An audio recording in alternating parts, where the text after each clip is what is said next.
بسم اللہ الرحمن الرحیم۔ ثمرات الاوراق صفحہ نمبر 184 پر طلبہ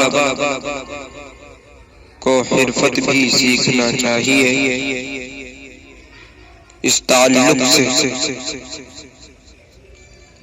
لکھا ہے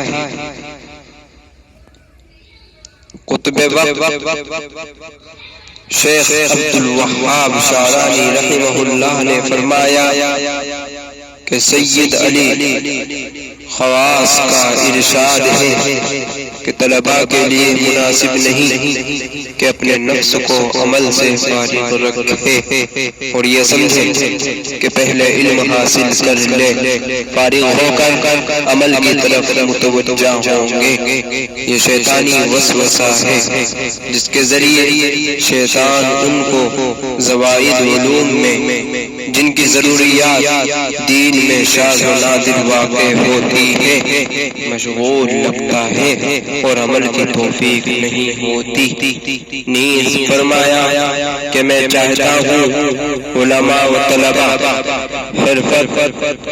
حرفت و صنعت ضرور سیکھیں جس سے ان کا معاش حاصل ہو، تاکہ وہ دنیا کے بدلے دین کو فروخت نہ کرے اور لوگوں کے صدقات و خیرات پر ان کی نظریں نہ جائیں، کیونکہ بلا ضرورت شدیدہ و ناجائز طور پر صدقات کے کھانے سے ان کی عقل کا نور مٹ جاتا ہے، خلاف طعام حلال کے کہ اس سے نور عقل بڑھتا ہے۔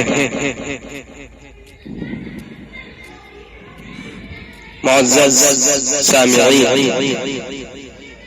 یہ ایک حقیقت ہے جس حقیقت کا انکار نہیں کیا جا سکتا،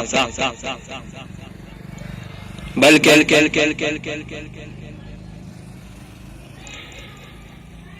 اس حقیقت سے دوچار ہونے والے یا حالات سے دوچار ہونے والے اس حقیقت کو تسلیم کرتے ہیں اور مانتے ہیں۔ بس یہی سے سمعت و حرفت کی تائید و توثیق حاصل کر لینی چاہیے۔ وما علینا الا البلاغ۔